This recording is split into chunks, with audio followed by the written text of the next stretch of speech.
अरे चोरी करके भाग रही थी ये। लेकिन चुराया क्या था इसने?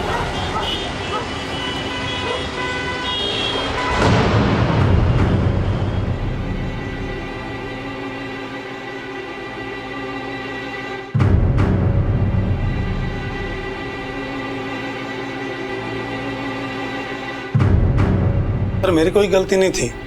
वो लड़की रोड के बीचों बीच भाग रही थी, उसके पीछे कुछ लोग भी थे। मैंने हॉर्न बजाया, बहुत जोर से हॉर्न बजाया, बट लड़की अचानक आ गई। लोग बोल रहे थे कि चोरी करके भागी, बट उसके हाथ में सिर्फ कुरमुरा था। Excuse me, please come. उस लड़की की उम्र कुछ 15-16 साल की है और पिछले 4-5 दिनों से भूखी होगी और ट्रीटमेंट के दरमियान उसके शरीर पर हमें कुछ निशान मिलाए हैं। निशान? जी हाँ। कैसे निशान? जैसे किसी ने उसे मारा पीटा हो।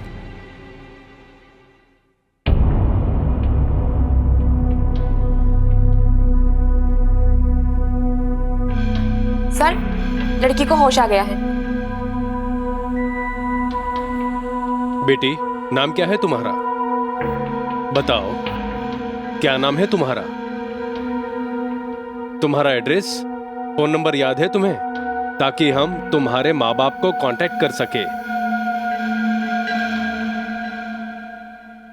लगता है गहरे सदमे में है।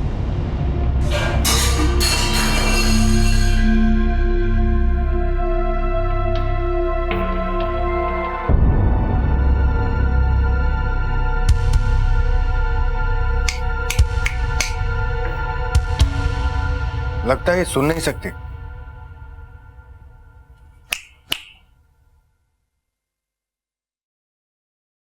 I think so. एक 15-16 साल की लड़की सड़क दुर्घटना की वजह से हॉस्पिटल पहुंचाई गई। वहां जांच से पता चला कि ना केवल वो 4 दिनों से भूखी थी, बल्कि उसे मारा पीटा भी गया था। डॉक्टर ने जिम्मेदारी से इस घटना की सूचना पुलिस को दी और फिर उस लड़की से बातचीत करने की कोशिश में एक सच सामने आया। वो लड़की ना तो बोल सकती थी और ना ही सुन सकती थी। एक ऐसी लड़की जो ये कह पाने में असमर्थ थी कि वो कौन थी, उसके साथ क्या हुआ था। पुलिस उसकी मदद कैसे कर पाएगी? एक 15-16 साल की लड़की जो 4 दिन से भूखी है, जिसके साथ मारपीट भी की गई है। ऐसा लगता है जैसे उसके माँ बाप ने या किसी रिश्तेदार ने उस पर अत्याचार किए हैं, या यह भी हो सकता है कि वो शादीशुदा हो और उसके पति ने या उसके ससुराल वालों ने उसे बहुत प्रताड़ित किया है। सर, ये रही लड़की की मेडिकल रिपोर्ट। सर, उसके साथ मारपीट होती रही है और सर उसका सिर्फ फिजिकल अब्यूज ही नहीं, सेक्सुअल अब्यूज भी हुआ है। लगता है उसके साथ कई बार बलात्कार हुआ है। तुम ऐसा करो, किसी मूक बधिर स्कूल जाओ और वहां से साइन लैंग्वेज एक्सपर्ट को बुला कर लाओ, क्योंकि हमें उसकी जरूरत पड़ेगी।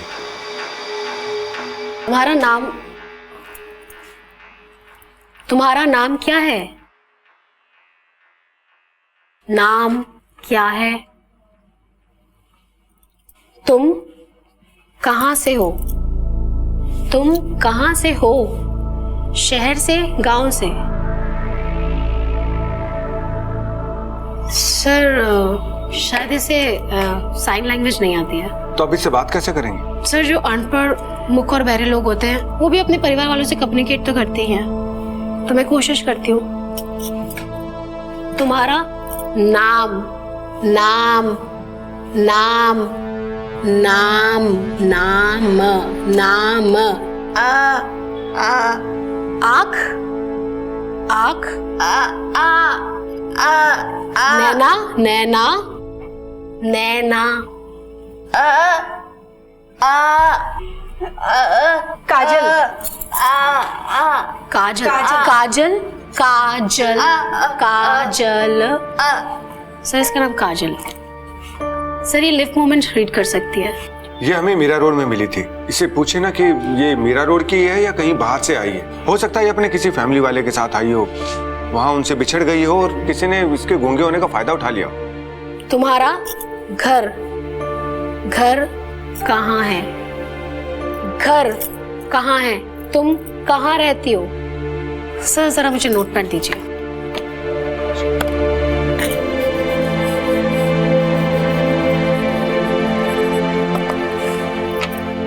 तुम्हारा घर, तुम्हारा घर, तुम्हारा घर। बाहर। स्टेशन, पुलिस स्टेशन के बाहर। बाहर। दूर है। कितना दूर? सर इतना बता पा सकती हूँ कि इसका घर बहुत दूर है। इसे पूछे कि ये मीरा रोड में ही रहती है या कहीं बाहर से आई है। काजल, तुम यहाँ किसके साथ आई? पापा, मम्मी? पापा, पापा, मम्मी।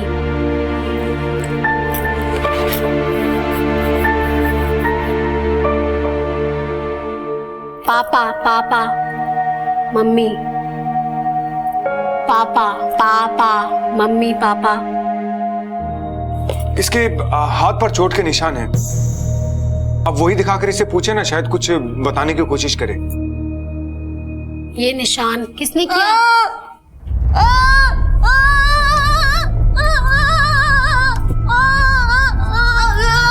हाँ, अभी कोई परेशानी करेगा। सीमा, इसको बाहर लेके जाओ। काजल, आओ बाहर चलो।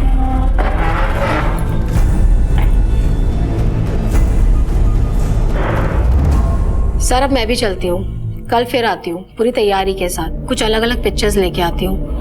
मेरे इंस्टीट्यूट की एक हेड है, उनसे भी मिलती हूँ, वो मेरी काफी मदद कर सकती हैं। ये लड़की हमें मीरा रोड स्टेशन के आसपास मिली थी, जहां इसका एक्सीडेंट हुआ था। तुम ऐसा करो, वहीं के आसपास के एरिया में इसकी फोटो सर्कुलेट करो। हो सकता है इसके फोटो को देखकर कोई पहचान जाए। और सभी पुलिस स्टेशंस में इसकी फोटोज को भिजवा दो। हो सकता है शायद किसी ने मिसिंग कंप्लेंट लिखवाई हो।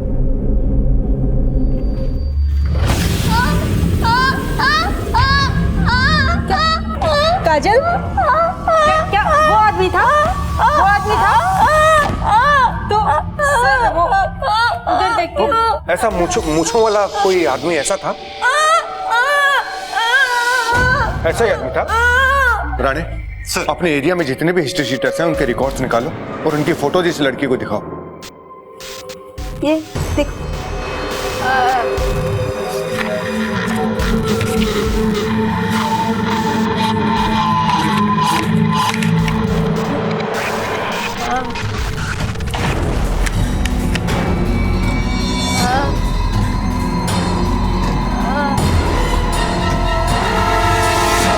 सर, इस लड़की का क्या करना?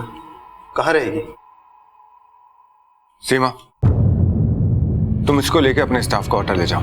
तुम्हारे साथ रहेगी तो तुम इसकी बातों को आसानी से समझ पाओगी, इसके विश्वास को जीत पाओगी। इसके लिए कपड़े खरीद लेना और इससे बात करने की कोशिश करती रहना। यस काजल, आओ।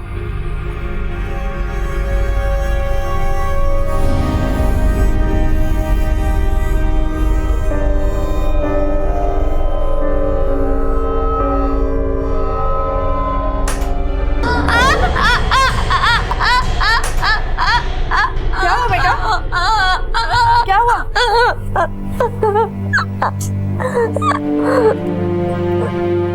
जानती हूँ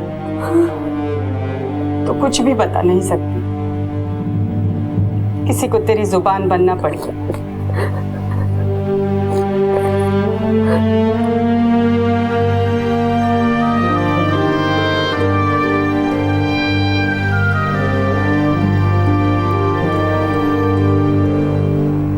सर, कल रात काजल बहुत परेशान थी। जरा से आंख लगती और एकदम से डर के उठकर बैठ जाती, जैसे कोई भयानक सपना देखकर बैठ जाता है। अंधेरे से बहुत डरती है सर, पता नहीं क्या क्या सहा है इसने। गीता जी, जरा इससे पूछे ना कि क्या ये शादीशुदा है? कहीं ऐसा तो नहीं कि इसका पति इसको टॉर्चर करता था? जी सर। काजल, काजल, तुम्हारी शादी हो गई? तुम्हारी शादी?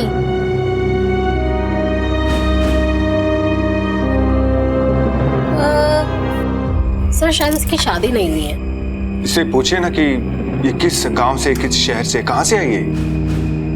काजल,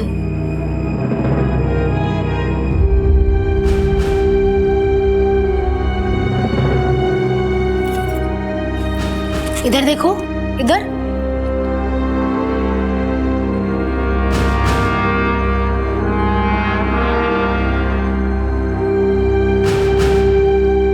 सर शायद इसे कुछ याद नहीं है, शायद ये बड़े शहर की नहीं है सर। मुझे भी कुछ ऐसा ही लगता है कि शायद ये किसी छोटे से गांव से या बहुत ही गरीब घर से है।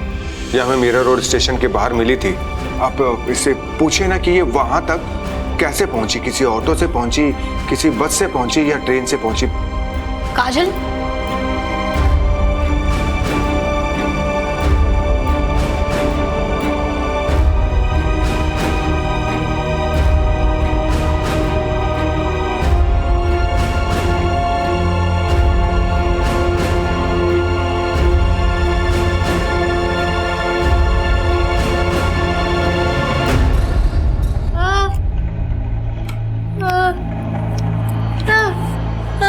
सर ये मीरा रोड ट्रेन से आई है। सर, मीरा रोड मेल या एक्सप्रेस ट्रेन नहीं रुकती है। हो सकता है कहीं से लोकल ट्रेन से मीरा रोड आई हो। हम इसे मीरा रोड स्टेशन के बाहर जहां इसका एक्सीडेंट हुआ था वहां लेकर चलेंगे। हो सकता है इसे कुछ याद आ जाए और हमें कुछ समझाने की कोशिश करे, कुछ बताई दे। अच्छा सर, अब मैं भी ज्यादा चाहती हूँ, मुझे स्कूल वापस जाना है। मेरी जरूरत पड़े तो मुझे कॉल कीजिएगा। जी थैंक यू। सर इससे बात करते टाइम आप विजुअल साइन, पिक्चर्स, इन सब का इस्तेमाल करिए और हो सके तो अपने साथ स्केच पेन, नोटपैड ही रखिए, क्योंकि सर जो ऐसे बच्चे होते हैं ना, उनकी विजुअल मेमोरीज बहुत स्ट्रांग होती है। ये लोग एक बार जो चीज देख लेते हैं भूलते नहीं है। Okay sir.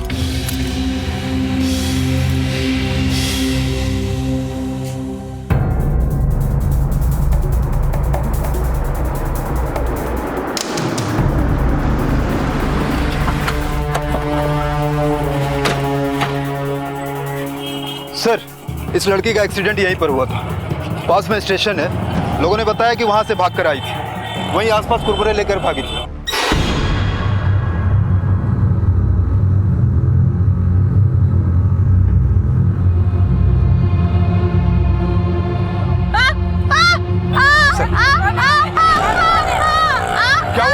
क्या हुआ? वो आदमी, वो गाड़ी।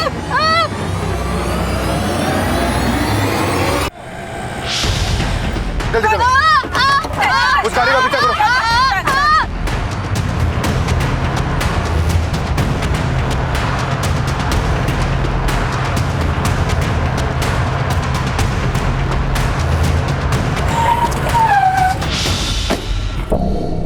क्यों रहा था?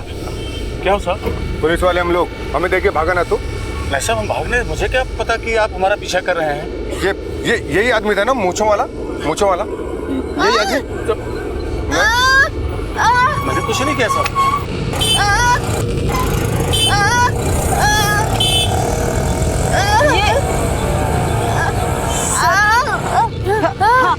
क्या हुआ तुम्हें? इस तस्वीर को देख देख के क्यों चिल्ला रही हो तुम? क्या हुआ? सर, मेरी समझ में नहीं आ रहा है ये क्या बोलना चाहती है। इतना तो समझ में आ रहा है कि ऐसी किसी तस्वीर को जानती है जिसका इस तस्वीर के साथ कनेक्शन है। सर, मीरा रोड स्टेशन पास में है, हम इसे वहां लेके चलते हैं। चलो चलो चल। काजल यहाँ कब आई थी? यहाँ स्टेशन पे कब आई? सीमा, इससे पूछो कि ये दिन में आई थी कि रात में आई थी? हाँ सर। काजल, दिन में आई थी, दिन में या रात में? रात, हाँ रात में आई थी। सर ये कह रही है कि रात में आई थी। इससे पूछो कि ये कितने बजे आई थी? काजल, कितने बजे? एक मिनट। देखो देखो देखो देखो, कितने बजे आई थी? टाइम? नो, नहीं,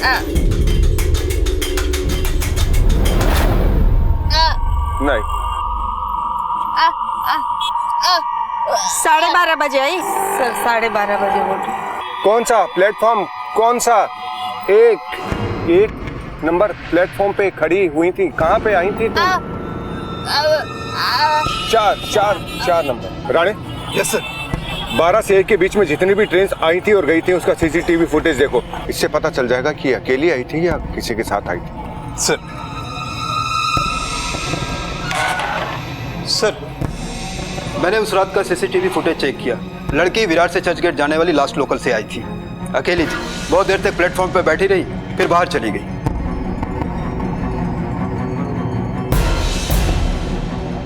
विरार से चर्चगेट जाने वाली लास्ट लोकल मीरा रोड कितने बजे पहुंचती है? 12:31 पर। हम लड़की को लोकल ट्रेन से मीरा रोड से विरार लेकर चलते हैं। हो सकता है कि वो हमें बता पाए कि किस स्टेशन से वो लोकल ट्रेन में चढ़ी थी। सर,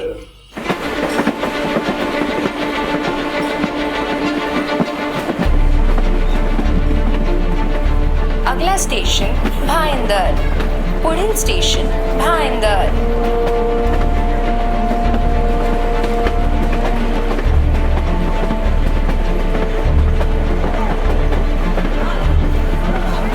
नेक्स्ट स्टेशन नायगाव, अगला स्टेशन नायगाव, पुढील स्टेशन नायगाव।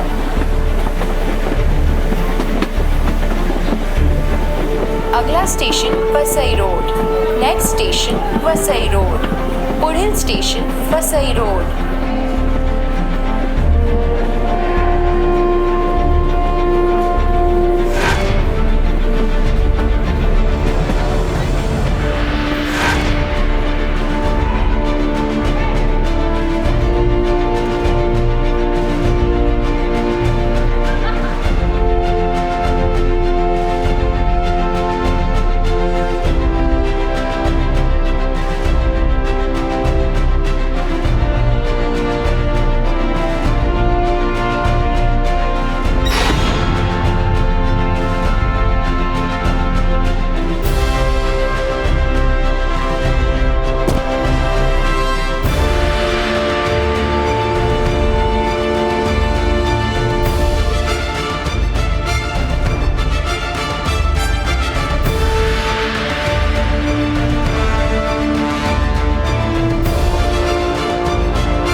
देखो राणे, ऐसे केसेस में हमें बहुत तेज धैर्य से काम लेना पड़ता है। एक लड़की ना बोल सकती है ना सुन सकती है, फिर भी हमें इशारों से बताने की कोशिश कर रही है। वो खुद भी कितना परेशान हो रही है देखो।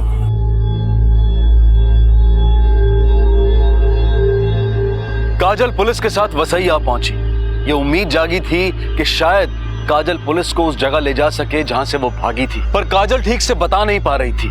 उसकी बातों को, उसके इशारों को समझ पाना पुलिस के लिए आसान नहीं था, लेकिन पुलिस ने हिम्मत नहीं हारी।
हमें बहुत ही सावधानी से काम लेना होगा। कहीं ऐसा ना हो जो कोई भी अंदर है वो अलर्ट हो जाए और यहाँ से भाग जाए। सीमा, तुम काजल के साथ रहना।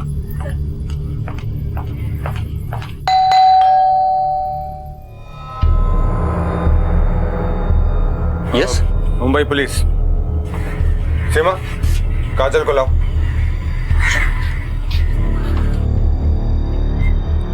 क्या आप इस लड़की को पहचानते हैं? नहीं, क्यों? कौन है जी? पुलिस सर, मैं नरेश बलेरा और ये मेरी पत्नी। लेकिन हुआ क्या है? किससे मिलना है आपको? और ये बच्ची कौन है? ये हमें मीरा रोड में मिली थी। बोल नहीं सकती, लेकिन इसने आपके घर की पहचान की है। और घर में आपके साथ और कौन कौन रहता है? हम दोनों के अलावा कोई नहीं रहता यहाँ पर। मेरा बेटा लंदन में है और हम दोनों यहाँ पर रहते हैं। और इस बच्ची को हमने कभी यहाँ देखा नहीं है। क्या मैं घर देख सकता हूँ? हाँ बिल्कुल देख सकते हैं।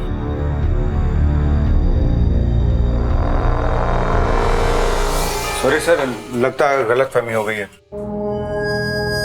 मुझे तो लगता है ये लड़की पागल भी है और आप लोग पागल लड़की की बात पे यकीन करके किसी भी शरीफ घर में घुसकर पूछताछ करते हो।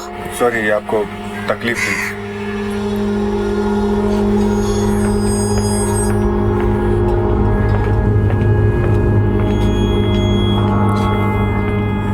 सर घर में बुड्ढा बुड्ढी के अलावा कोई नजर नहीं आया। कहीं हम गलती तो नहीं कर रहे हैं? हो सकता है लड़की गलत जगह पे ले आई। लड़की हमें बिल्कुल सही जगह पर लेकर आई है। तुम्हें याद है गाड़ी पर वो नमस्ते वाली तस्वीर? उसे देखकर काजल ने क्या रिएक्शन दिया था? ठीक वही तस्वीर मैंने इस घर में देखी है। इसलिए काजल बिल्कुल सही कह रही है। लेकिन सर इसने यहाँ किसी को पहचाना नहीं। लेकिन इस फार्म हाउस को तो पहचाना। ये बुड्ढा बुड्ढी हमसे कुछ छिपा रहे हैं। बिना सबूत के हम इनके खिलाफ कोई एक्शन भी नहीं ले सकते। वो अपना खबरी है ना बीजू, उसको इनके पीछे लगा दो। वो यहाँ के चप्पे चप्पे से वाकिफ है। अब हमें ये पता करना है कि ये यहाँ किसके साथ आई, इसे यहाँ कौन लेकर आया। और सीमा, तुम इससे बात करने की कोशिश करो। मुझे पूरा विश्वास है कि ये बेजुबान लड़की अपनी कहानी सुनाने में और मुजरिमों को पकड़वाने में हमारी मदद जरूर करेगी। कई अनसुलझे सवाल थे जिनके जवाब ना मिलने से काजल के मुजरिम पकड़े नहीं जा सकते थे। काजल पुलिस को उस फार्म हाउस तक ले गई जहां से वो भागी थी। हालांकि काजल बोल नहीं सकती थी, लेकिन फिर भी पुलिस ने उससे संवाद का तरीका सीख लिया था। क्या काजल की इस कहानी में कोई और बहुत बड़ा रहस्य सामने आने वाला था? पुलिस की ये तहकीकात जुर्म के किस घिनौने रूप को सामने लाने वाली थी? काजल, ये फार्म हाउस जहां से हम आए, यहाँ तुम कैसे पहुंची? तुम यहाँ देखो देखो देखो कैसे? कहां से आई तुम? तुम्हें कौन लाया था यहाँ पर? कौन लेके आया? क्या करती थी तुम वहां पर? सर एक मिनट, इतनी जल्दी नहीं समझ पाएगी, मैं कोशिश करती हूँ। ये फार्म हाउस पे तुम क्या काम करती थी? क्या काम? झाड़ू, पोछा, बर्तन, कपड़े? ये फार्म हाउस पे तुम क्या काम करती थी?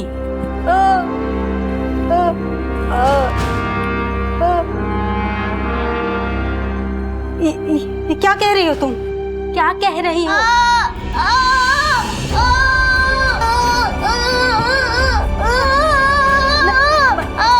बस। ये कह रही है कि इसके साथ बलात्कार हुआ है।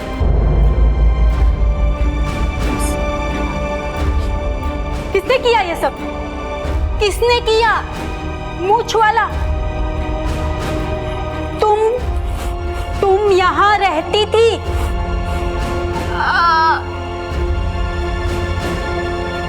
किस लिए गई यहाँ पे? तुम्हारे साथ वहां जबरदस्ती हुई? जबरदस्ती तुम्हारे साथ? हाँ। इसका मतलब फार्म हाउस पे प्रोस्टिट्यूशन चलता है। इसके अलावा वहां पर और भी कई लड़कियां लाई जाती होंगी। सीमा, इससे पूछो कि इन लड़कियों को कहां से लाया जाता था और कहां ले जाया जाता था और कौन आता था वहां? काजल, यहाँ पे देखो कैसे पहुंची?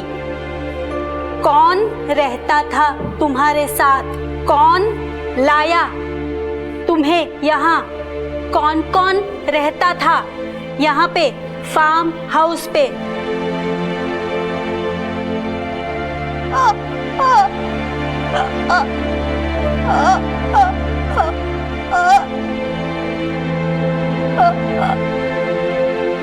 काजल,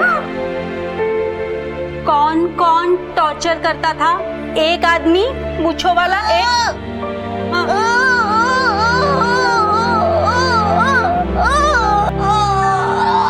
हाँ, बस। काजल, और कौन? और बिंदी माथे पे ऐसे लिपस्टिक करती थी, निशान था माथे पे।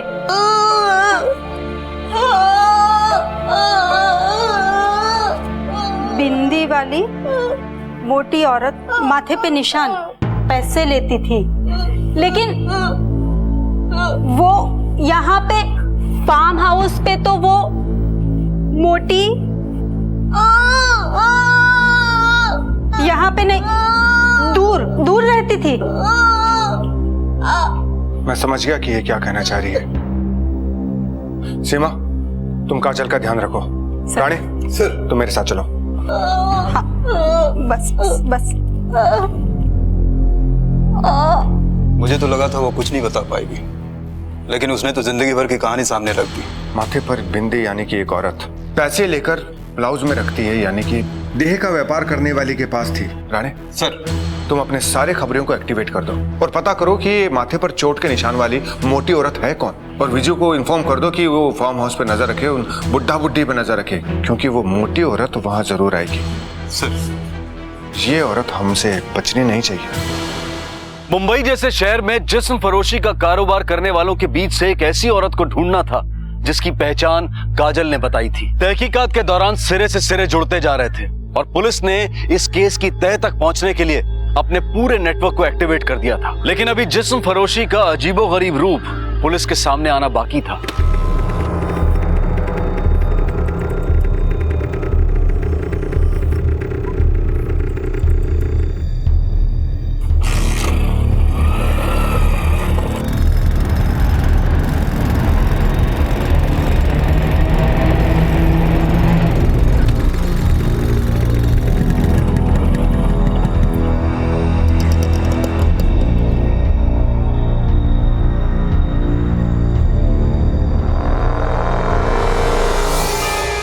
हाँ बोल भी तू। साहब, ये बुड्ढा बुड्ढी एक नंबर के हरामी हैं। अभी अभी इन्होंने एक ऑटो लिया और एक लंबा चक्कर मार के यहीं वापस आ गए और सारी बातचीत ऑटो में ही कर ली साहब। ठीक है, तू उस ऑटो वाले का पीछा कर और मुझे लोकेशन भेजता रहे। जी साहब।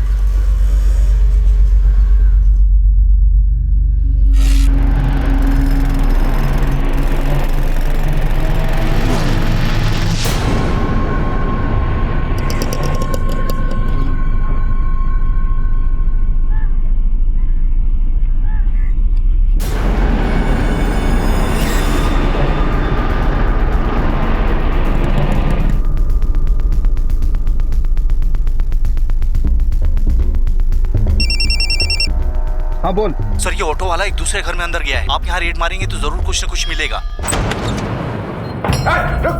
चलो इस तरफ आओ दोनों। चलो अंदर देखो, अंदर तलाशी लो। चलो सर, चलो बात। चलो चलो चलो, चलो वहाँ खड़ी हो जाओ। वहाँ पे खड़े हो जाओ।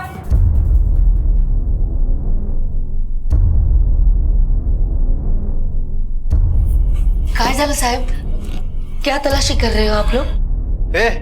तुम लोग यहाँ क्या कर रही हो? ये औरत तुम लोग से क्या करवाती है? बोलो क्या नाम है? बोलते क्यों नहीं तुम लोग? तुम अंदर जाके तलाशी लो। सर, अरे साहब, क्यों परेशान कर रहे हो? देखो ना, बच्चियां डर रही है। अंदर भी कुछ लड़कियां हैं। सर लगता है ये सब गूंगी बहरी है। अंदर भी बहुत सारी लड़कियां हैं और सब गूंगी बहरी है और कुछ तो अंधी भी है। वही तो बता रही थी ना मैं आपको कि मैं यहाँ पर गूंगी बहरी लड़कियों को सिलाई कढ़ाई सिखाती हूँ, संस्था चलाती हूँ जी। बताना। जगह देखकर ही पता चल रहा है कि किस तरह की संस्था चलाती है तू। गिरफ्तार कर लो इन सबको। अरे मैडम, बात यहाँ पे मैं सिलाई कढ़ाई सिखाती, ऐसा कुछ नहीं है यहाँ पे। आप क्यों? चलो। अरे मैडम, आप विश्वास कीजिए साहब, अरे मैं तो समाज सेवा करती हूँ। चाहे तो आप आस पड़ोस में पूछ।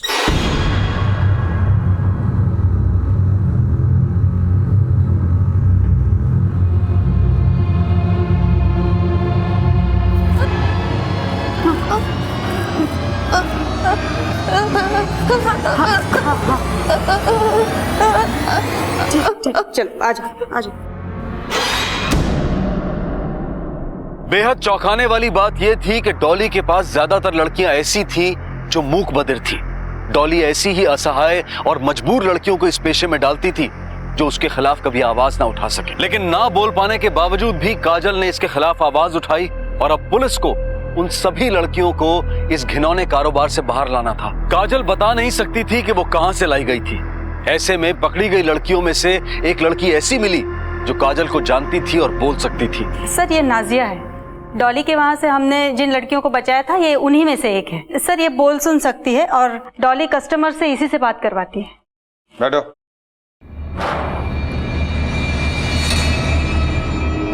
काजल के बारे में तुम क्या जानती हो? साहब, ये सच है। डॉली बेजुबान लड़कियों को धंधे पे बैठाती है। बड़े बड़े लोग उसके कस्टमर हैं। गूंगी, बहरी, ऐसी लड़कियां ना साहब सस्ते में मिल जाती है, इसलिए ज्यादातर डॉली के पास ऐसी ही लड़की मिलती है। कौन लेकर आया था उसे?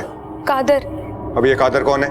ये मेरे को नहीं पता साहब, लेकिन डॉली के लिए लड़कियां वही लेकर आता था। काजल को भी वही लेकर आया था। काजल कब से आई यहाँ? 6 महीने पहले आई थी साहब।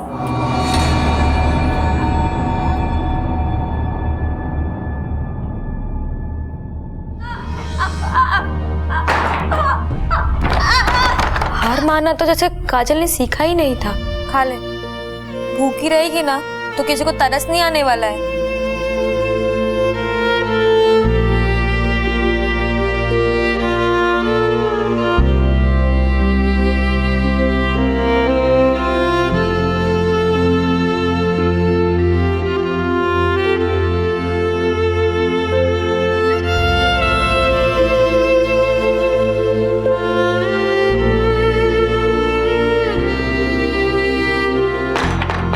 दिन बीतते गए। मजबूरी में काजल ने इस धंधे को अपना तो लिया, लेकिन उसकी आंखों को देखकर लगता कि उसे इंतजार है एक मौके का।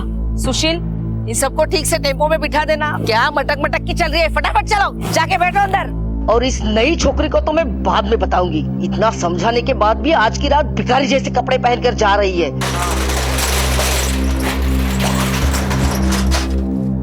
चलो चलो जल्दी उतरो, चलो आओ जल्दी आओ।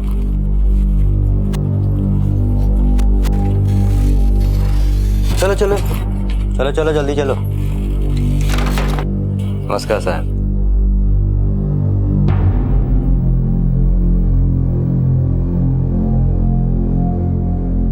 बलेरा फार्म हाउस में बड़े बड़े लोग आते हैं, रईस लोग। वहीं बेचती थी डॉली लड़कियों को। काजल भी वहीं से भागी थी।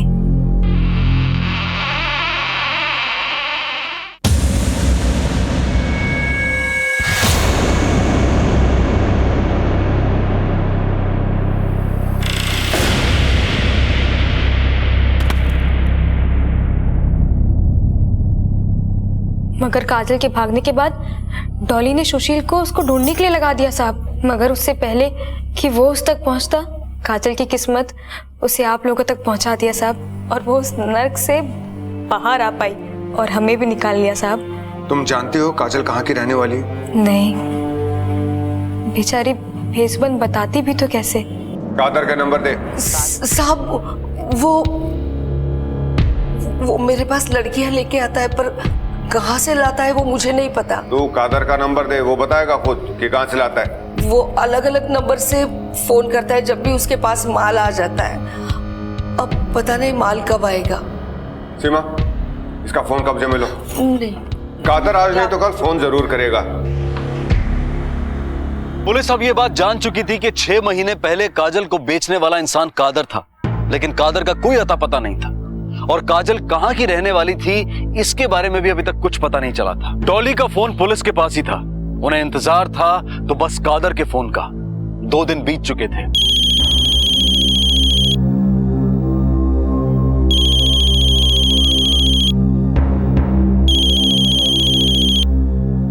हेलो डॉली।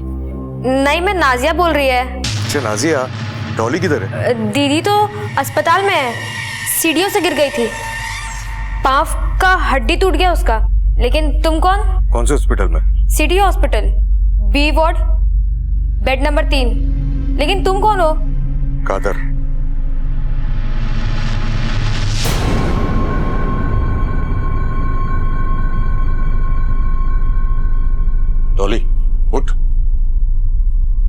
घटना।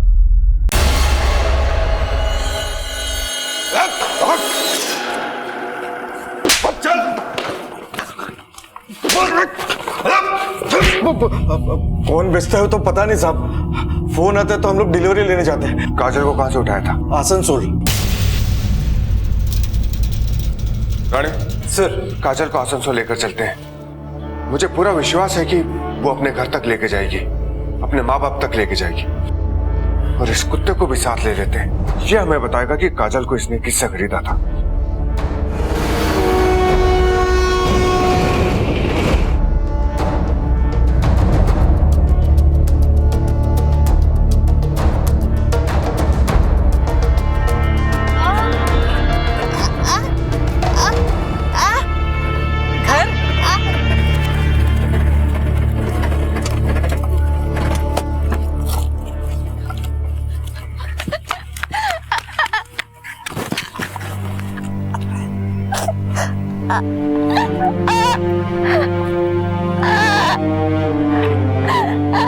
क्या ये तुम्हारी बेटी है?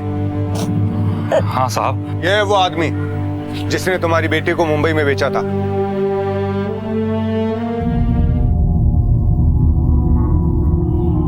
साहब, ये वही आदमी है जिसने इस लड़की को बेचा था।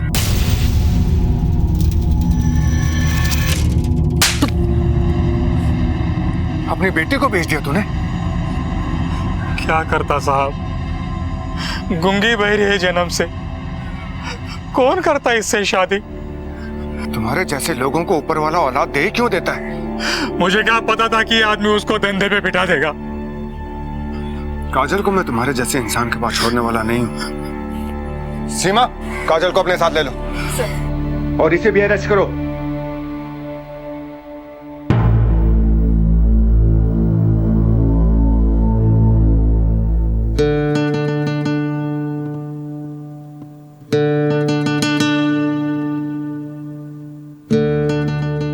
काजल बोल नहीं सकती थी, लेकिन फिर भी उसने अपने आप को डॉली के चंगुल से रिहा कर लिया।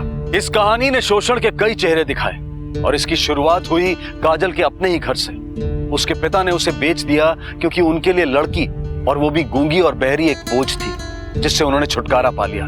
और उसे खरीद कर उनकी मजबूरी का फायदा उठाया कादर और डॉली ने। डॉली ने शोषण के लिए ज्यादातर काजल जैसी मूक बधिर लड़कियों को ही ढूंढा था क्योंकि वो उसे सस्ते दामों पर मिल जाती थी। पुलिस ने सही फैसला लिया। एक समाज सेवी संस्था की मदद से डॉली के चंगुल से छुड़ाई गई लड़कियों को जीने का एक और मौका दिया। आखिरकार उनकी जिंदगी में एक नई सुबह आई। अगर ऐसे लोग जो हम में से ही हैं अपनी गंदी सोच पर काबू पा लें तो शायद काजल जैसी लड़कियों का शोषण अपने आप ही बंद हो जाएगा। अब मैं अनूप सोनी आपसे विदा लेता हूं। फिर मुलाकात होगी अगले एपिसोड में एक और चौंका देने वाले केस के साथ। तब तक अपना और अपने परिवार का ख्याल रखें और देखते रहें क्राइम पेट्रोल डायल 100। सबक एक को, सीख हम सबको। जय हिंद।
दीदी, आपका फेवरेट शो अभी स्टार्ट हुआ है, चलो।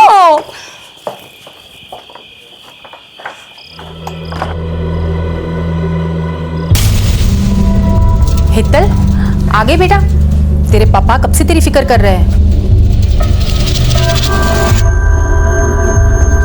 हेतल, कुछ हुआ है क्या बेटा? तेरे चेहरे का रंग क्यों उड़ा हुआ है? नहीं पापा, बहुत थक गई हूँ, थोड़ा आराम करूंगी तो ठीक हो जाऊंगी।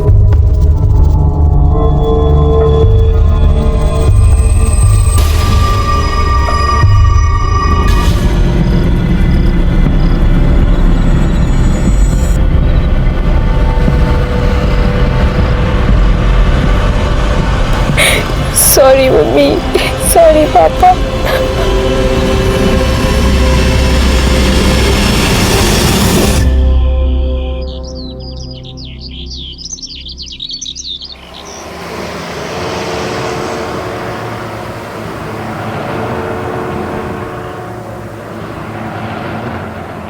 ये लड़की भी ना कितना सोएगी।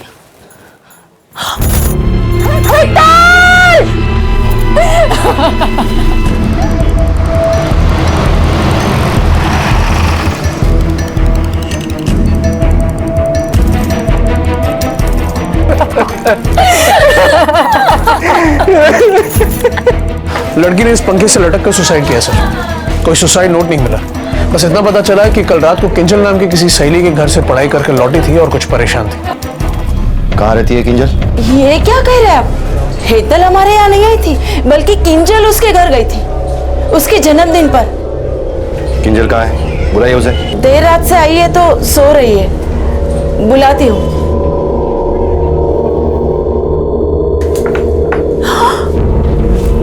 किंजल!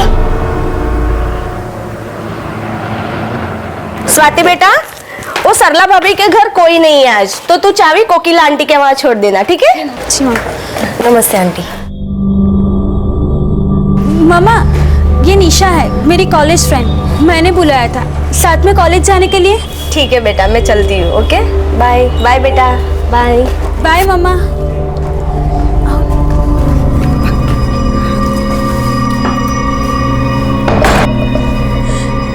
किंजल और हेतल दोनों ने, अब हम नहीं बचेंगे। उन्होंने कहा भी था उससे। दूर हटो, अच्छा नहीं किया तुम दोनों ने हमारे साथ। दोस्ती ना तुम हमारी, हमें माफ कर दो प्लीज। जानबूझकर नहीं किया हमने कुछ, मजबूरी थी हमारी और कोई रास्ता नहीं था हमारे पास। प्लीज हमें माफ कर दो। चीट किया है ना तुम लोगों ने हमारे साथ, देख लेना तुम दोनों भी नहीं बचोगी। पनिशमेंट मिलेगी, बहुत बड़ी पनिशमेंट है। ये सब हमारी वजह से हुआ है, वी आर रिस्पॉन्सिबल। अब हम नहीं बचेंगे, पुलिस आती ही होगी, हमारे घर वालों को सबको सब पता चल जाएगा। अब बस एक ही रास्ता है हमारे पास। स्वाति!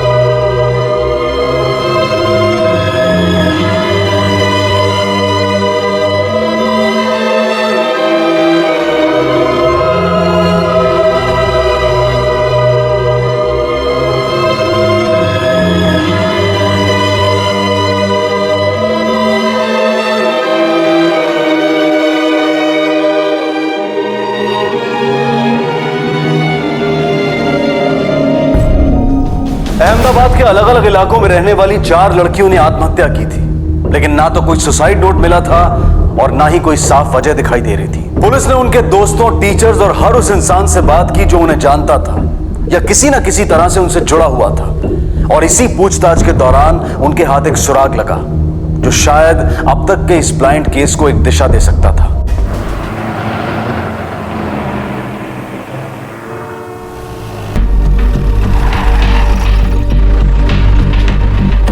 सब चारों लड़कियों की कॉल डिटेल्स आ गए हैं। निशा और स्वाति एक ही कॉलेज में पढ़ते थे और हेतल और किंजल एक ही कोचिंग क्लास में। स्वाति हेतल की सहेली थी, इसलिए चारों एक दूसरे को जानते थे। घटना के दिन हेतल और किंजल ने अपने घर पर झूठ बोला था कि वो पढ़ने के लिए एक दूसरे के घर पर जा रहे हैं। पढ़ने नहीं गई थी तो कहाँ गई थी? सर उनकी कॉल डिटेल से ये पता चलता है कि दोनों घर से कॉलेज के लिए तो निकली थी, पर असल में जयपुर के लिए उन लोगों ने फ्लाइट पकड़ी और रात को 9:30 बजे अहमदाबाद वापस आई।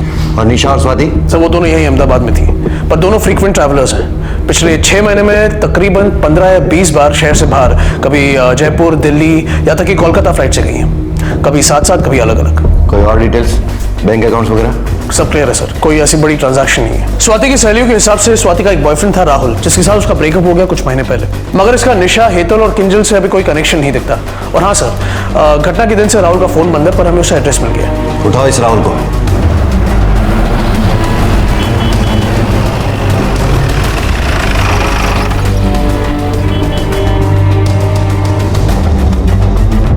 राहुल तो 2 दिन से घर ही नहीं आया और इसका फोन भी स्विच ऑफ आ रहा है। और वैसे भी वो अक्सर 2-4 दिन के लिए अपने दोस्तों के घर पे रहता है। लेकिन बात क्या है, क्यों ढूंढ रहे हो राहुल को?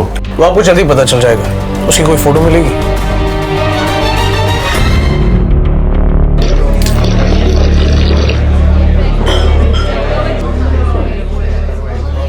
कैसा लगा अब्बास भाई? वाह घोची, ये तो बड़ा धमाका है। ये लेकिन अपने भावसार की बेटी है ना? हाँ हाँ। कहाँ से मिला बे? चल चल फटाफट फॉरवर्ड कर मेरे को जल्दी से। हाँ क्यों सर, है ना धमाका?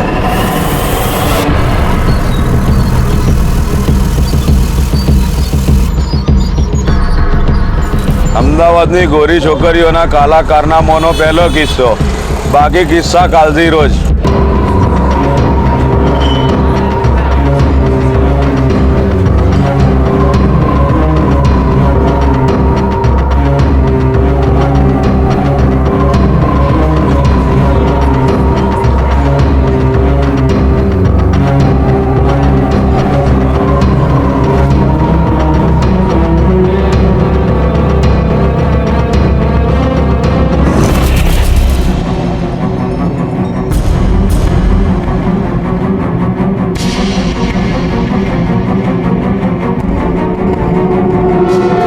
सवाल यह है कि इस अखबार के पास ये तस्वीर आई कहां से, और इनका ये हेडिंग, पहली किस्त। इसका मतलब तो ये हुआ कि इन लोगों के पास दूसरी लड़कियों की भी तस्वीरें हैं जो वो आगे छापने वाले हैं। कहीं उन चारों लड़कियों की सुसाइड की वजह ऐसा कोई स्कैंडल तो नहीं हो सकता सर? अहमदाबाद जैसे खूबसूरत शहर में अखबार में छपी उस एक खबर के बाद जैसे जवान लड़कियों की सुसाइड की बाढ़ सी आ गई। 24 घंटे गुजरते गुजरते शहर के अलग अलग इलाकों में लगभग 22 लड़कियां सुसाइड कर चुकी थी। पूरे शहर में मातम का माहौल था। जवानी उम्मीद और जोश का दूसरा नाम होता है। तो फिर ऐसा क्या हुआ था जिसने इन लड़कियों को इतना निराश, इतना नाउम्मीद कर दिया था कि उन्हें अपने ही हाथों से अपनी जान लेने जैसा बड़ा कदम उठाना पड़ा। यह मामला काफी गंभीर था और पुलिस ने भी इसे गंभीरता से लिया। इसलिए अहमदाबाद के सुपरिटेंडेंट ऑफ पुलिस ने इस केस को अपने हाथों में ले लिया।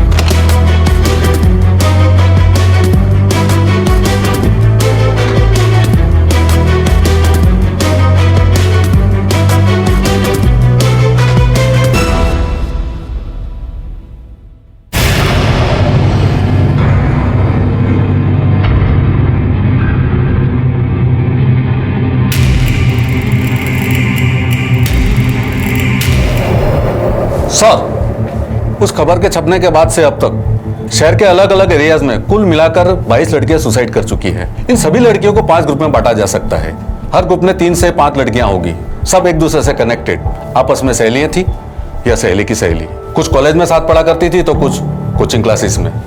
सर, डिटेल इंक्वायरी के बाद हमें पता चला है कि सभी लड़कियां फ्रीक्वेंट ट्रैवलर्स थी और रेगुलर बेसिस पर गुजरात और देश के अन्य बड़े शहरों में आया जाया करती थी, लेकिन इनके घर वालों को कुछ पता नहीं। सर, इस मास सुसाइड से 3 दिन पहले मेरे एरिया में भी 4 लड़कियों ने सेम कंडीशन में सुसाइड किया है सर। सर, ये लड़कियां भी फ्रीक्वेंट ट्रैवलर थी, उनके बैंक अकाउंट में भी कुछ नहीं मिला और उनकी एक्टिविटीज के बारे में उनके माँ बाप को कुछ नहीं पता था। सर, ये 4 लड़कियां और उसके बाद सुसाइड करने वाली लड़कियों को सिर्फ एक ही चीज जोड़ती है और वो है राहुल नाम का एक लड़का। सर, राहुल पहले हेतल का बॉयफ्रेंड था और उसके बाद उसका अफेयर भावसार की लड़की रिद्धि के साथ था। सर, ये लड़का हेतल के सुसाइड के दिन से ही कहीं गायब है। अभी तक उसकी कोई लीड नहीं मिली। और जिस पेपर में इनकी न्यूज छपी थी, सर, उसके रिपोर्टर और एडिटर को हमने हिरासत में ले लिया है। सर, वो अपना गोची है ना, जो घंटा घर 4 रास्ता पे चाय की दुकान पे काम करता है। अक्सर छोटी मोटी खबरें वही मुझे देता है और ये एमएमएस भी उसी ने मुझे दिया था, तो हमने स्टील करके छाप दिया। सर वो मशहूर समाज सेवी भावसार भाई की बेटी थी, तो हम लोगों ने सोचा कि बड़े घर की बेटी है, खबर छाप देंगे तो हमारे अखबार की बिक्री भी ज्यादा हो जाएगी। ये पहली किस्त से क्या मतलब है तुम्हारा? और भी एमएमएस है तुम्हारे पास? नहीं सर, मेरे पास तो नहीं है, लेकिन वो गोची बोल रहा था कि उसके पास और भी है।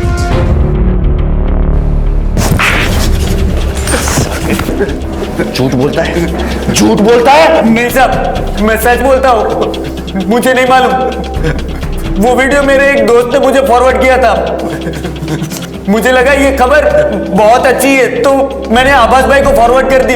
और मेरा दोस्त तो मुझे ये भी कहता था कि उसके पास बहुत सारे वीडियोस है। कौन है ये तेरा दोस्त? कहाँ रहता है?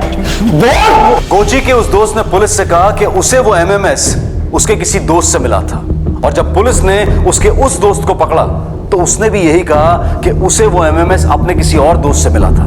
यह सिलसिला यूं ही चलता रहा और एक चेन सी बनती गई, और लगभग 16 से 17 लड़कों से पूछताछ करने के बाद आखिर पुलिस उस लड़के तक पहुंची जिसके मोबाइल से पहली बार उस एमएमएस को भेजने का सिलसिला शुरू हुआ था। चलो सर, उसका नाम राहुल है। अपना लैपटॉप डालकर गया था मेरी दुकान पे रिपेयर करवाने के लिए। उसी में ये 3 एमएमएस थे सर। मुझे अच्छे लगे तो मैंने आगे फॉरवर्ड किए, दोस्तों को दिखाए। उसके आगे का सर मुझे कुछ नहीं पता। सर, बाकी के जो 2 एमएमएस हमें मिले हैं उसमें एक हेतल का है, उसके साथ राहुल है, लेकिन दूसरा एमएमएस जो हमें मिला है उसमें कोई और लड़का है सर। इसका मतलब ये कि इस स्कैंडल में राहुल के अलावा और भी लड़के इन्वॉल्व हो सकते हैं, लेकिन जिन जिन लड़कियों ने सुसाइड किए हैं कहीं ना कहीं उसकी वजह ये एमएमएस ही है। और ये 3 एमएमएस देखकर तो ये लग रहा है कि उनमें जो लड़के हैं वो उन लड़कियों के काफी करीबी थे, बॉयफ्रेंड टाइप्स। Right sir. एक काम करो, हमारी पूरी टीम लगा दो। जिन जिन लड़कियों ने सुसाइड किए उनके बॉयफ्रेंड या तो करीबी दोस्तों की डिटेल निकालो। आई एम श्योर इस केस का अगला सुराग हमें उन लड़कों से ही मिलेगा।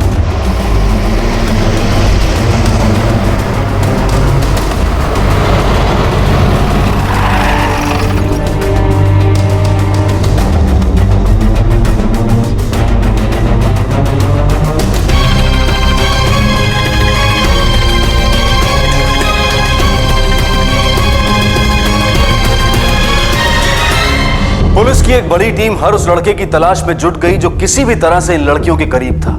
दोस्तों, घर वालों, रिश्तेदारों, सबसे पूछताछ की गई। काम आसान नहीं था लेकिन जरूरी था, क्योंकि पुलिस को अकेला यही एक रास्ता दिखाई दे रहा था जिस पर वो आगे बढ़ सकते थे, और उनकी ये सोच सही साबित हुई। कई लोगों से पूछताछ करने के बाद जो सच पुलिस के सामने आया उसने इस केस की गंभीरता को और भी बढ़ा दिया। पुलिस को पता चला कि सुसाइड करने वाली हर लड़की का कभी ना कभी कोई बॉयफ्रेंड या प्रेमी जरूर रहा था। उनके इन्हीं प्रेमियों ने उन्हें धोखे से नशा कराकर उनके साथ संबंध बनाए, और उनके ही किसी साथी ने उनकी इस घृणित हरकत को कैमरा में कैद कर ये एमएमएस बनाए। सर, जिन लड़कियों ने सुसाइड किया था उन सबके बॉयफ्रेंड्स ने उन्हें ड्रग्स देकर एमएमएस बनाया। सर, इंट्रोगेट करने के बाद हमें यह पता चला है कि एक लड़का किसी दूसरे लड़के को हायर करता था। एमएमएस बनाने के बाद उसे पैसे मिल जाते थे और वो दूसरे किसी नए लड़के को हायर करता था। और सर, सबसे इंटरेस्टिंग बात यह है कि इस पूरी चेन की सबसे पहली कड़ी है राहुल। उसी ने पहले लड़के को हायर किया था। इसका मतलब जब तक हम इस राहुल को नहीं ढूंढ लेते ये केस आगे नहीं बढ़ेगा। Yes sir. Sir, Kalupur station के पास नाले में राहुल की लाश मिली। व्हाट? यस सर, चाकू से गोद कर उसे मारा गया है। तलाशी के दौरान कालूपुर पुलिस को उसकी जेब से एक सिम कार्ड मिला जो उसके नाम पे रजिस्टर्ड है। सर, कॉल रिकॉर्ड में सिर्फ एक लैंडलाइन नंबर मिला है जहां से उस सिम कार्ड पर कॉल आते और जाते थे। अब तक हमारी पूरी इन्वेस्टिगेशन सिर्फ और सिर्फ एक ही शख्स की तरफ जा रही थी, राहुल। राहुल के खून के पीछे 2 पॉसिबिलिटीज हो सकती है। एक, या तो उसे उसी की शिकार हुई किसी लड़की या उसके करीबी ने मार दिया हो, और दूसरा, शायद इस एमएमएस गिरोह का सरगना राहुल नहीं बल्कि कोई और है, और जिसने अपना राज खुल जाने के डर की वजह से राहुल को अपने रास्ते से हटा दिया हो। वो जो दूसरी सिम से लैंडलाइन नंबर मिला है, किसका है वो? दरअसल ये नंबर एसजी हाईवे एरिया के पब्लिक फोन का है। काफी बिजी चौराहा है ये। यहाँ बाकी दुकानों के साथ एक बड़ा और फेमस कोचिंग सेंटर भी है। वहीं दीवार पे ये फोन लगा है। ये एरिया लड़के और लड़कियों का मीटिंग पॉइंट है सर। एक इंपॉर्टेंट बात हमारे सामने ही है जिस पर हमने अब तक ध्यान नहीं दिया। व्हाट? जितनी भी लड़कियों ने सुसाइड किया है उनका कोई ना कोई कनेक्शन इस कोचिंग क्लास के साथ था। या तो वो यहाँ पढ़ती थी, या पहले पढ़ चुकी थी, या फिर किसी की सहेली या बॉयफ्रेंड यहाँ पढ़ता था। और वो फोन भी इसी एरिया में लगा है सर। मतलब उस पीसीओ बूथ पर फोन करने के लिए राहुल का इस सेपरेट सिम का यूज करना, मतलब इससे साफ जाहिर होता है कि राहुल के लिए ये नंबर बहुत ही खास था। और अगर हम ये मान लेते हैं कि इस एमएमएस गिरोह का सरगना राहुल नहीं बल्कि कोई और है, तो इस पीसीओ बूथ के नंबर का इस्तेमाल वो अपने और गैंग मेंबर्स के साथ कांटेक्ट करने के लिए करता होगा। परमार, तुम एक काम करो, तुम अपनी एक छोटी टीम बनाओ और सिविल में उस पीसीओ बूथ के आसपास तैनात रहो। हम राहुल के इस दूसरे नंबर से उस पीसीओ बूथ पर फोन करेंगे और जो कोई भी फोन उठाकर हमसे बात करेगा वही तुम्हारा शिकार होगा, एमएमएस गिरोह का बॉस। सर, अब ये एमएमएस किंगपिन हमसे ज्यादा दूर नहीं।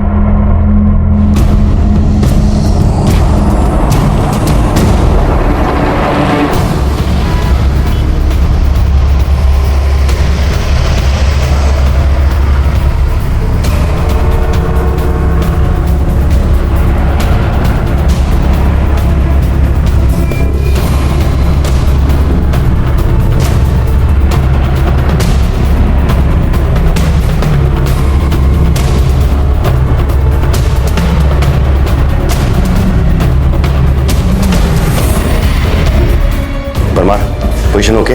Yes sir. We are ready sir.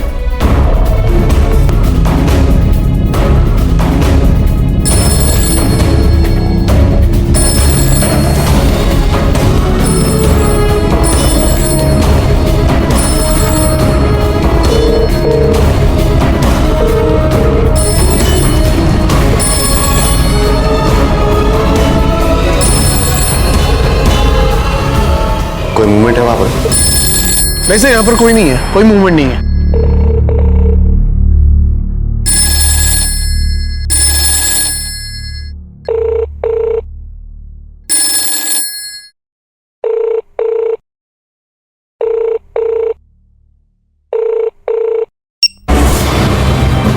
Parmar, किसी ने फोन उठाया, गिरफ्तार करो उसे। सर, पर यहाँ पर कोई नहीं है। लेकिन कॉल तो रिसीव हुई है, किसी ने उठाया फोन। सर, मैं फोन बूथ के सामने खड़ा हूं, वहां पर कोई नहीं है।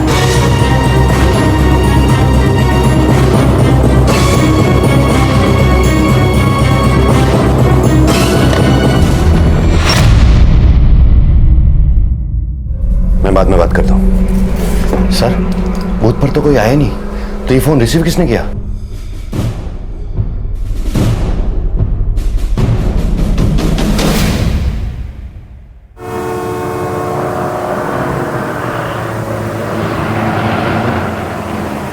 जैसे परमार ने बताया था कि जिन जिन लड़कियों ने सुसाइड किया वो सारी की सारी लड़कियां किसी न किसी तरह से उस कोचिंग क्लास के साथ जुड़ी हुई थी। Yes sir. तो हो सकता है कि इस वक्त भी उस कोचिंग क्लास की कोई ना कोई लड़की एक्टिव हो। You are right sir. एक काम करो, उन सारी लड़कियों की जन्म कुंडली निकालो, बैंक रिकॉर्ड्स, उनके टेलीफोन रिकॉर्ड्स और उनसे जुड़ी हुई सारी डिटेल्स मुझे चाहिए इमीडिएटली। पुलिस टीम ने उस कोचिंग क्लासेस में पढ़ने वाली कुल 250 लड़कियों की एक लिस्ट तैयार की और सभी की डिटेल्स को बारीकी से चेक किया गया। उनके बैंक अकाउंट, मोबाइल पर हुई उनकी बातचीत के रिकॉर्ड्स, पिछले 6 महीनों के दौरान उनके सेल फोन की लोकेशन, इन सभी के बेसिस पर 2 लड़कियां सामने आईं जिन पर इस तरह की एक्टिविटीज में शामिल होने का शक जा रहा था। ये लड़कियां भी आत्महत्या कर चुकी लड़कियों की तरह फ्रीक्वेंट ट्रैवलर्स थी और पिछले 6 महीनों में कई बार शहर से बाहर गई थी। शालिनी और मेघा सर, उसी कोचिंग में सेकंड ईयर साइंस स्टूडेंट, आपस में सहेलियां भी है और दूसरे विक्टिम्स की तरह वो फ्रीक्वेंट ट्रैवलर भी है। इन दोनों के फोन को सर्वेलेंस पे लो, 24 घंटे नजर रखो इन दोनों पर। Yes sir.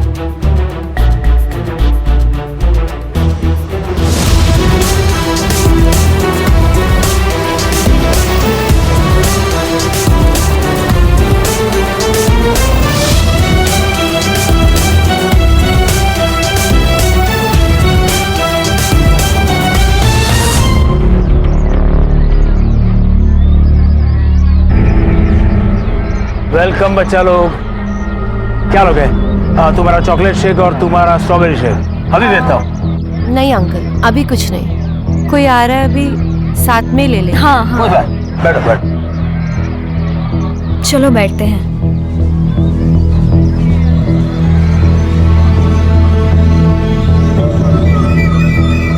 Hi hi, how are you? We are fine. Fine. तू बता कैसी है, कैसे चल रहे हैं स्टडीज? बहुत अच्छी।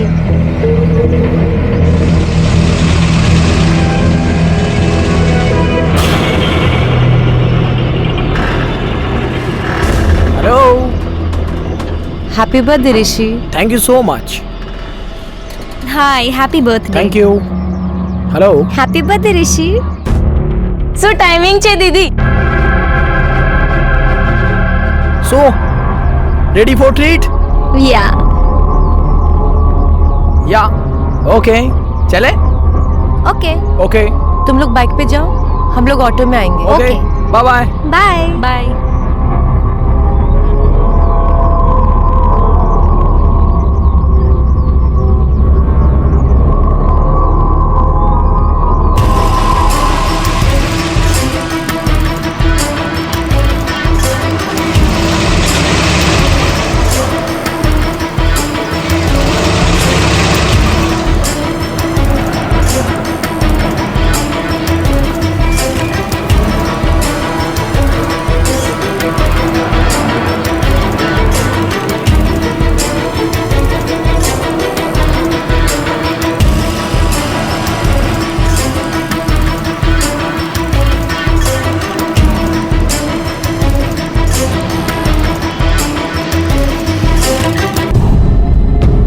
सर, वो लड़का उस लड़की के साथ गांधीनगर एरिया की तरफ बढ़ रहा है। राहुल उनका पीछा कर रहा है। तुम भी अपनी एक टीम लेकर निकलो। हो सकता है इस लड़के के जरिए हम इस पूरी गैंग का पर्दाफाश कर सके। पल पल की खबर चाहिए मुझे। Right sir.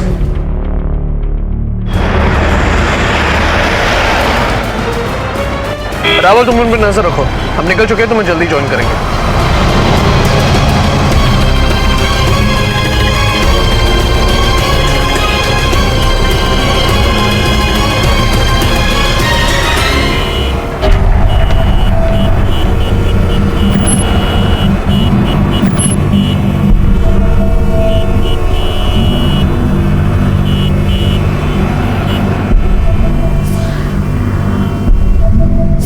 जावा, तुम और 2 टीम तैयार करो।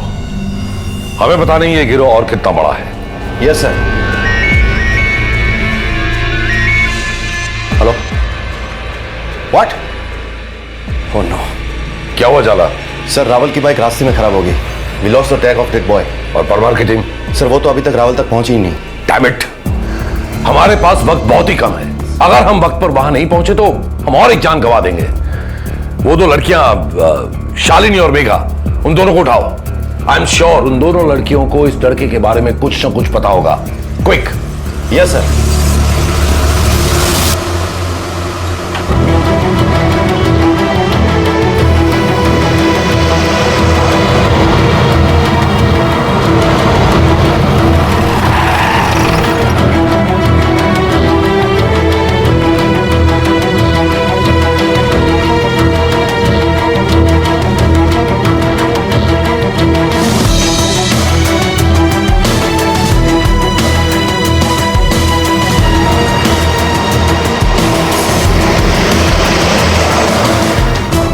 या कम। ऋषि, तुम्हें ये होटल थोड़ा अजीब नहीं लग रहा? हाँ यार, आई नो ये थोड़ा टैकी सा तो है। एक्चुअली क्या है ना, ये मेरे फ्रेंड का होटल है। सो मुझे यहाँ अच्छा खासा डिस्काउंट मिल जाता है। और आजकल वैसे भी कड़की चल रही है ना, इसीलिए मैंने यहाँ बर्थडे पार्टी रखी है। और मेरे फ्रेंड आते ही होंगे यहाँ। मैं 1 मिनट उनसे बात करके आता हूँ। हाँ, सिट ना, बैठो।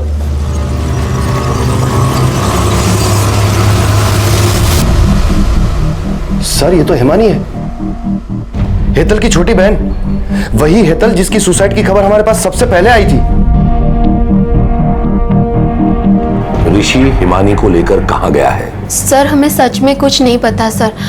सर, एक्चुअली इन लोगों का कोई एक ठिकाना नहीं है सर। इन लोगों का नेटवर्क कई जगहों पर फैला हुआ है। चला सर। हिमानी और ऋषि दोनों का नंबर ट्रैकिंग पे रखो। सर। बड़ी देर लगा दी यार इन लोगों ने आते आते। वेट हाँ।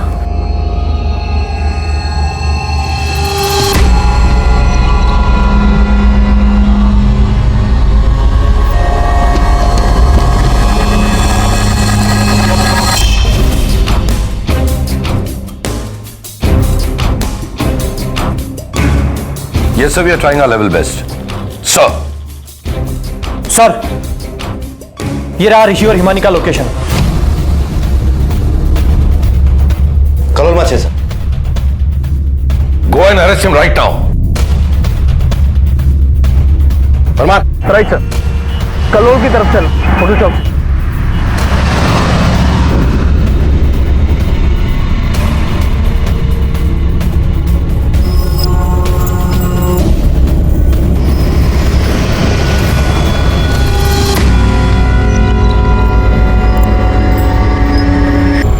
हे, क्या हुआ? पता नहीं, थोड़ा टीजी सा लग रहा है। हाँ एक्चुअली हो रहा होगा यार, हम इतनी लंबी राइड लेके आ रहे हैं ना धूप में, इसलिए। हाँ शायद।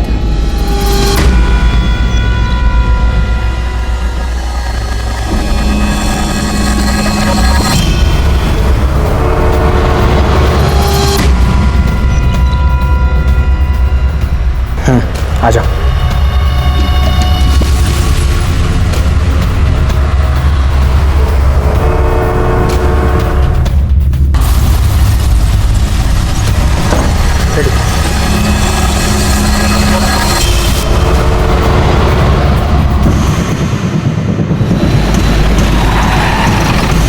सर यही है वो होटल, चल।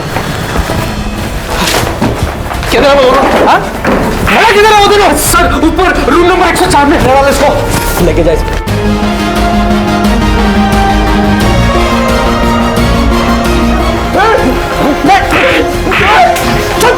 ले जाओ सबको।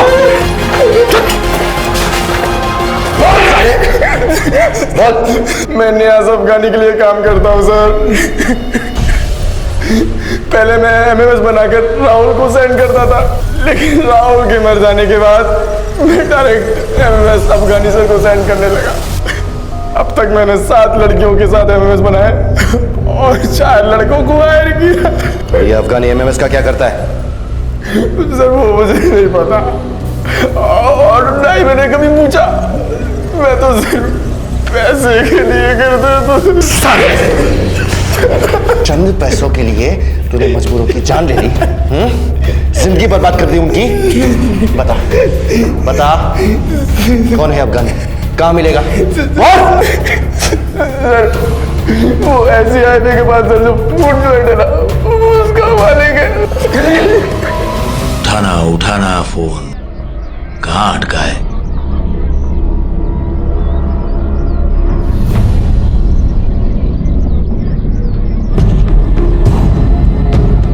हाँ जी मालिक, क्या लेंगे आप? तुझे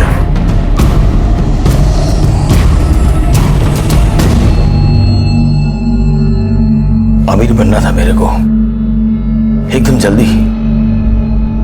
और ये नाश्ता पानी का दुकान चलाकर अमीर नहीं बन सकता।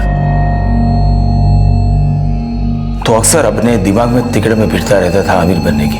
फिर एक दिन एक दोस्त ने मुझे अचानक बताया कि वैश्या नहीं, होटल लाइन में उसे कॉल गर्ल कहते हैं। मेरी होटल में रोज आती हैं ऐसी लड़कियां। एक रात का 50-60 हजार रुपया आराम से लेकर निकलती है। मेरी होटल में एक एनआरआई आकर ठहरा है, उसे लड़की चाहिए, लेकिन उसकी शर्त यह है कि उसे कॉल गर्ल नहीं, कॉलेज की यंग लड़की चाहिए, एकदम फ्रेश माल। और ऐसा एक नहीं, ऐसे तो कई आते हैं रोज मेरी होटल में। अगर लड़कियां हो तो लाखों के नहीं, करोड़ों के वारे न्यारे हो सकते हैं।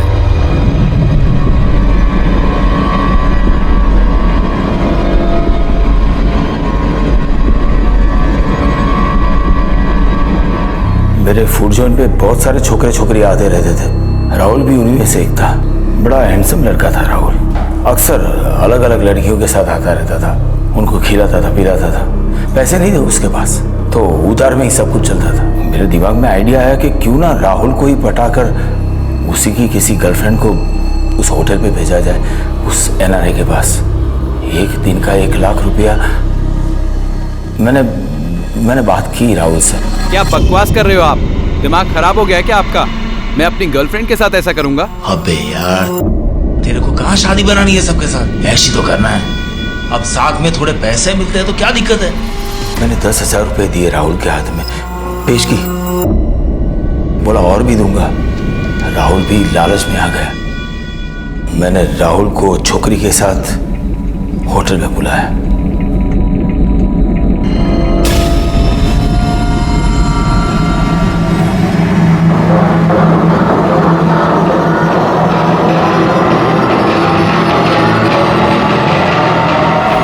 उस एमएमएस को दिखाकर हमने उस छोकरी को उस एनआरए के पास जाने के लिए मजबूर कर दिया।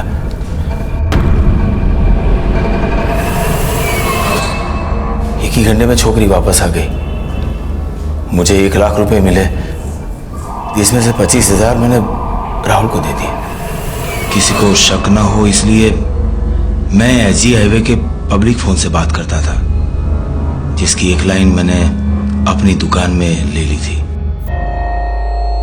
मेरा और राहुल दोनों का लालच बढ़ता ही गया। मैंने सोचा एक बार हो या बार बार हो क्या फर्क पड़ता है। तो मैंने राहुल को बोला कि और भी लड़कों को ले आए। सब कुछ ठीक ठाक चल रहा था। तभी अचानक एक दिन एक एमएमएस लीक हो गया।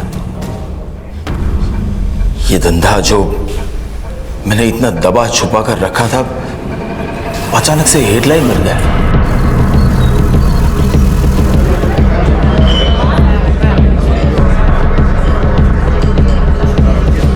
राहुल ही एक ऐसी कड़ी है जिसके जरिए पुलिस मुझ तक पहुंच सकती है। तो मैंने राहुल को ही रास्ते से हटा दिया। तुम्हें कुछ अंदाजा भी है तुम्हारे चंद रुपयों की लालच ने कितनी जवान जिंदगियां बर्बाद कर दी?